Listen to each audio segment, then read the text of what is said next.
আমাদের চ্যানেলে কয়েকদিন আগে Realme 11 Pro এর ফুল রিভিউ করেছিলাম, যে ফোনটা ইন্ডিয়ান মার্কেটে Realme Narzo 60 Pro নামে রিলিজ হয়েছে। একেবারে সেম ফোন, তবে ব্যবহার করার সময় আমি কিছুটা পার্থক্য পেয়েছি। তো ভিডিওটি শুরু করার আগে অবশ্যই দেখে নিন আমাদের চ্যানেলটি সাবস্ক্রাইব করা আছে কিনা। সাবস্ক্রাইব করা না থাকলে অবশ্যই আমাদের চ্যানেলটি সাবস্ক্রাইব করে নেবেন এবং অবশ্যই বেল বাটনটিতে ক্লিক করে নেবেন। বন্ধুরা, এই ডিভাইসটি আপনারা পেয়ে যাবেন এর 8128GB ভার্সনটি 30 থেকে 34,000 টাকার মাঝে, এবং 12256GB ভার্সনটি আপনারা পেয়ে যাবেন 36 থেকে 38,000 টাকার মাঝে। এই ডিভাইসটি আপনারা বাজারে সবচেয়ে কম দামে পেয়ে যাবেন কাজী ইন্টারন্যাশনালে। দাম সবসময় ওঠানামা করে, তাই রিসেন্ট প্রাইস জানতে অবশ্যই যোগাযোগ করুন কাজী ইন্টারন্যাশনালের ফেসবুক পেজ, গ্রুপ কিংবা সরাসরি ফোনেও তাদের সাথে যোগাযোগ করতে পারেন। কাজী ইন্টারন্যাশনাল সম্পর্কে বিস্তারিত সকল ইনফরমেশন থাকবে ভিডিওর নিচে ডেসক্রিপশন বক্সে। হ্যালো বন্ধুরা, সবাইকে স্বাগতম তরল প্রযুক্তির ইউটিউব চ্যানেলে। তো আপনারা অনেকে আছেন ফোনের নেগেটিভ দিকগুলো জানতে চান, তো প্রথমেই জানিয়ে দেব এই ফোনটির নেগেটিভ দিকগুলো কি কি। এই ফোনটির প্রথম নেগেটিভ দিক হচ্ছে এখানে ফোনটিতে কোনো ধরনের আইপি রেটিং নেই, যেটা এই বাজেটের ফোনে থাকা উচিত ছিল।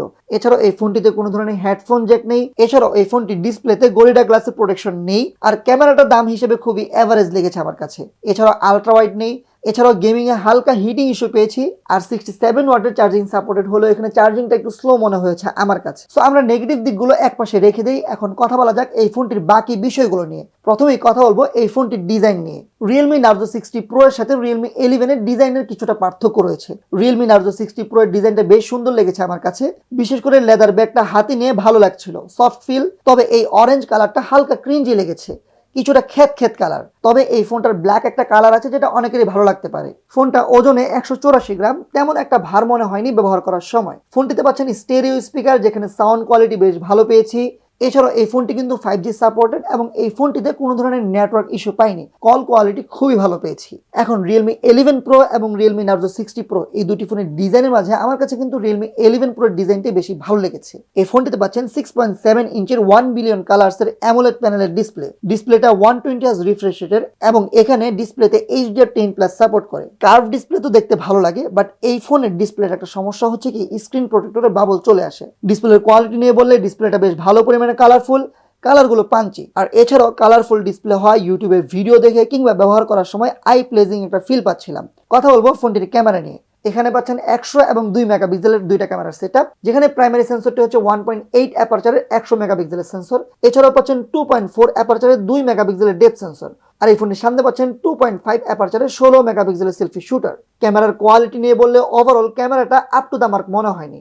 ডে লাইটে তোলা ছবিগুলো ব্রাইট এবং কালার বুস্টেড, অর্থাৎ পাঞ্চি কালার পেয়েছি, এখানে অনেক কালারফুল ছবি বলা যায়। তবে ডিটেলস খুব ভালো পেয়েছি। লো লাইট ক্যামেরাতেও ভালো কালার দিচ্ছিল, আর ডার্কার এরিয়াতে লাইট বুস্ট করার ট্রাই করছিল। তবে যারা সোশ্যাল মিডিয়ার ছবি পছন্দ করেন তাদের কাছে এই ফোনটির ক্যামেরা ভালো লাগবে। তবে নাইট মোডে কিন্তু বেটার রেজাল্ট দিয়েছে ছবিগুলো। সামনের ক্যামেরা তোলা ছবিগুলো ক্লোজ টু ন্যাচারাল, ফেসে ভালো ডিটেলস দেখা যাচ্ছিল, তবে হালকা সাদা করে দিচ্ছিল। এই ফোনটি দিয়ে 4K 30 FPS পর্যন্ত ভিডিও শুট করা যায়, যেখানে 4K রেজলিউশনের যে ভিডিও কোয়ালিটি সেটা আমার কাছে খুব একটা ভালো লাগেনি, প্রচন্ড পরিমাণে শেকি। তবে এখানে 1080p 30 FPS কিন্তু ওএস সাপোর্ট করে, যেখানে খুবই স্টেবল ফুটেজ পেয়েছি। কথা বলবো ফোনটির সফটওয়্যার, প্রসেসর এবং পারফরমেন্স নিয়ে। ডিভাইসটিতে পাচ্ছেন মিডিয়াটেকের Dimensity 7050, যেটি 6 ন্যানোমিটার অক্টা কোরের একটি প্রসেসর। এছাড়াও এখানে ইউআই হিসেবে পাচ্ছেন Realme UI 4.0 বেসড Android 13।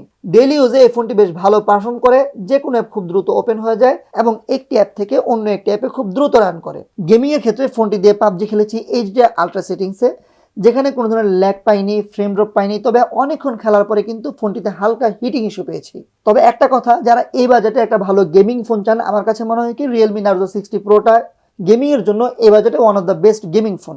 কথা বলবো ব্যাটারি ব্যাকআপ নিয়ে। এই ফোনটিতে পাচ্ছেন 5000 mAh এর ব্যাটারি এবং বক্সে 80 ওয়াটের চার্জার পাচ্ছেন। তবে এই ফোনটি কিন্তু 67 ওয়াট পর্যন্ত চার্জিং সাপোর্ট করে, যেখানে চার্জ হতে সময় নেয় প্রায় 1 ঘন্টার মতো। ফোনটি দিয়ে 120 Hz রিফ্রেশ রেটে ব্যবহার করেও 7 ঘন্টার মতো স্ক্রিন অন টাইম পেয়েছি। রেগুলার ইউজে ফোনটি আরামেই একদিনের মতো চলে যাবে। এখন আপনার বাজেট যদি হয় 35,000 টাকার আশেপাশে, এবং এই বাজেটে আপনি যদি সুন্দর ডিজাইন, ভালো ডিসপ্লে, ভালো ব্যাটারি ব্যাকআপ এবং ডেইলি লাইফ ইউজের জন্য একটা ভালো ফোন খুঁজে থাকেন, তাহলে Realme Narzo 60 Pro আপনার জন্য বেটার চয়েস হতে পারে। তবে এই ফোনটির ক্যামেরাটা আমার কাছে ভালো লাগেনি। আমার কাছে মনে হয় কি এই বাজেটে আরও অন্যান্য ফোন আছে যেগুলোর ক্যামেরা Realme 11 Pro কিংবা Realme Narzo 60 Pro থেকে অনেক বেটার। আপনাদের কাছে কেমন লেগেছে Realme Narzo 60 Pro 5G অবশ্যই কমেন্ট বক্সে জানাতে ভুলবেন না। ভিডিওটি ভালো লেগে থাকলে চ্যানেলটি সাবস্ক্রাইব করবেন। সবাইকে অনেক ধন্যবাদ। আসসালামু আলাইকুম ওয়া রাহমাতুল্লাহি ওয়া বারাকাতুহু।